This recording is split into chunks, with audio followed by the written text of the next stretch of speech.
Good evening, everyone. So, let us start with today's thought. Here it goes.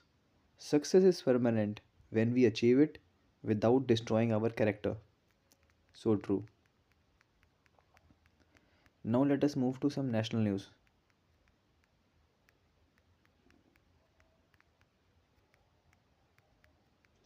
President Srimati Draupadi Murmu conferred the Pradhan Mantri Rashtriya Bal Puraskar 2024 to 19 exceptional children in New Delhi.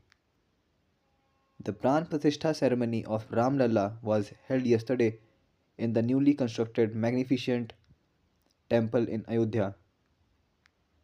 People across the country and abroad celebrated the Pran Pratishtha Day by lighting Ram Jyoti. The temple will be open for devotees from January 23rd. Ayodhya is set to witness a drastic rise in religious tourism. Along with the beautification of roads and building of public infrastructure, several mutts, ashrams, dharamshalas, and hotels for commercial purpose are being built across Ayodhya. More than 50 big hotel projects are underway in the city. These includes leading names in the hospitality industry like the Taj, Oberoi, Trident, Marriott, Radisson, and Ginger. Pradhan Mantri Suryodaya Yojana. The meeting was held at Lok Kalyan Marg and the scheme was announced. A total of 26 tabliaks will participate in the Republic Day parade this year at Kartavya Path in New Delhi. 16 tabliaks from states and UTs and 10 from ministries, departments and organizations will roll down at Kartavya Path. The Union Home Minister Mr. Amit Shah chaired a review meeting of the left-wing extremist situation in Chhattisgarh at Raipur. 10-year-old shuttler Jessica Nei Sering from Lower Dibang Valley District, Arunachal Pradesh, receives Pradhan Mantri Rashtriya Bal Puraskar 2024 from President Draupadi Murmu. Young Kuchipudi dancer Pendyala Lakshmi Priya from Telangana received Pradhan Mantri Rashtriya Bal Puraskar from President Srimati Draupadi Murmu. One state, one uniform policy. Maharashtra's one state, one uniform policy to provide two sets of uniform for children studying in government schools, classes 1 to 8, is marred with delays. While the uniforms declared in October last year are still awaited due to debate over stitching rate. The state has now finally declared specifications of shoes and socks to be given with uniforms.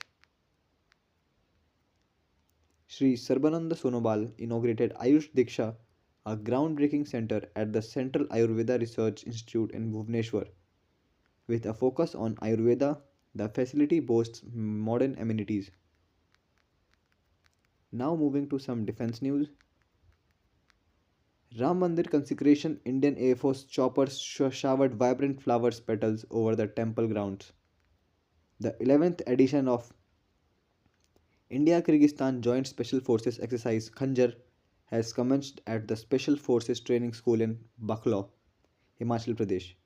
The exercise is scheduled to be conducted from 22nd January to 3rd February 2024.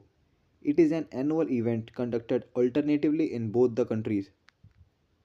The Indian Army contingent, comprising 25 personnel, reached Egypt to take part in the second edition of India Egypt Joint Special Force Exercise Cyclone. The exercise will be conducted at Anshas, Egypt from 22nd January to 1st February 2024. The first edition of the exercise was conducted last year in India. The Indian Air Force commenced an 32 courier service.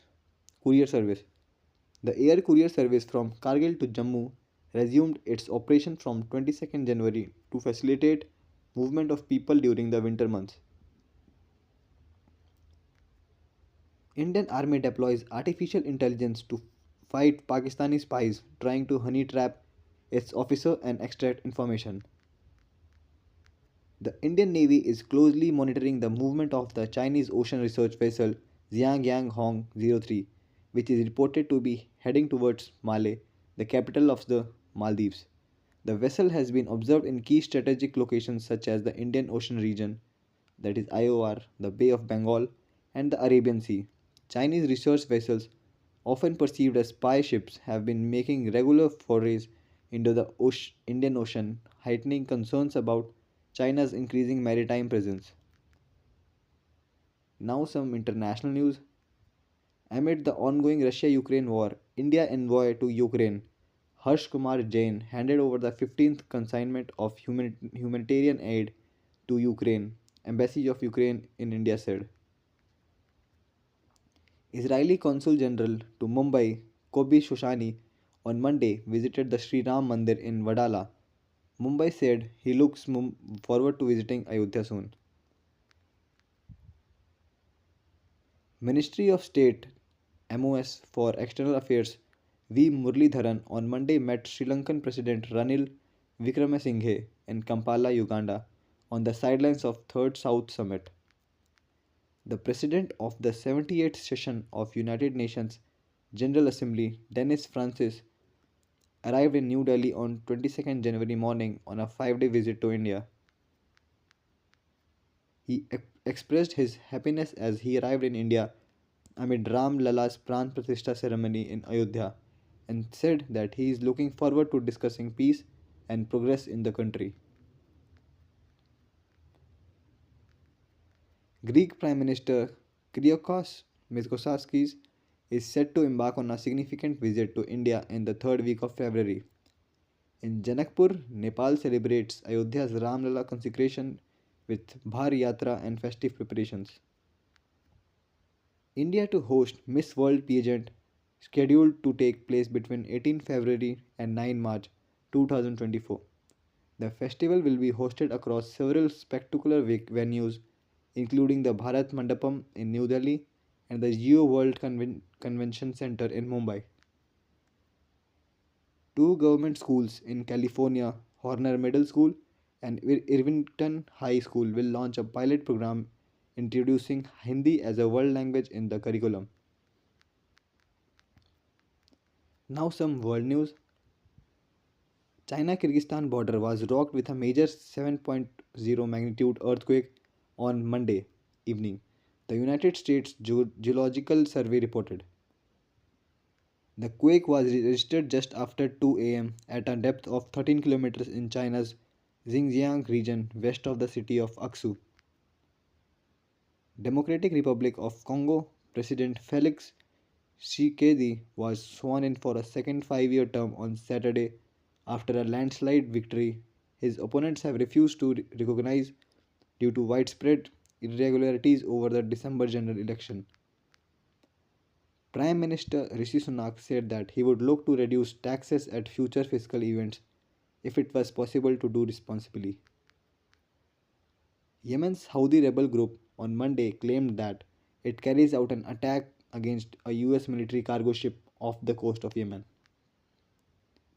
In a diplomatic breakthrough, Pakistan and Iran have mutually decided to restore their respective ambassadors by 26 January. The agreement follows a constructive telephone conversation between Pakistani Foreign Minister Jalil Abbas Jilani and Iranian Foreign Minister Hossein Amir Abdollahian. The joint press statement on Monday revealed this positive development.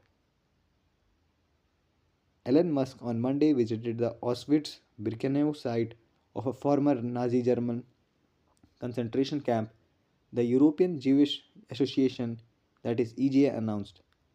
The private visit comes after recent criticism over endorsing an anti Jewish conspiracy theory on his social media platform X. He later apologized. Pakistani authorities on Monday temporarily shut down at least three leading institutions, including the National Defense University, due to the fear of possible attacks by the militants. Now, some sports news. Former Indian all-rounder and head coach Ravi Shastri will be honored with BCCI's Lifetime Achievement Award in Hyderabad on Tuesday. Surya Kumar Yadav has been named the captain of the ICC Men's T20 Team of the Year, which also includes three more Indians in opener Yashasvi Jaiswal, spinner Ravi Bishnoi, and left-arm pacer Ashdeep Sen. Tokyo Olympic silver medalist Ravi Kumar Dahiya secured a bronze at the esteemed Grand Prix de France Henry Deglan Wrestling Tournament in Nice, France. Now, some random facts. Netaji Subhash Chandra Bose was born on 23rd January 1897 in Cuttack, Odisha. He was one of the most prominent Indian freedom fighters. His army was known as Indian National Army, that is INA or Azad Hind Fauj. He also led an Indian national force from abroad against the Western powers during the World War II. Thanks for today.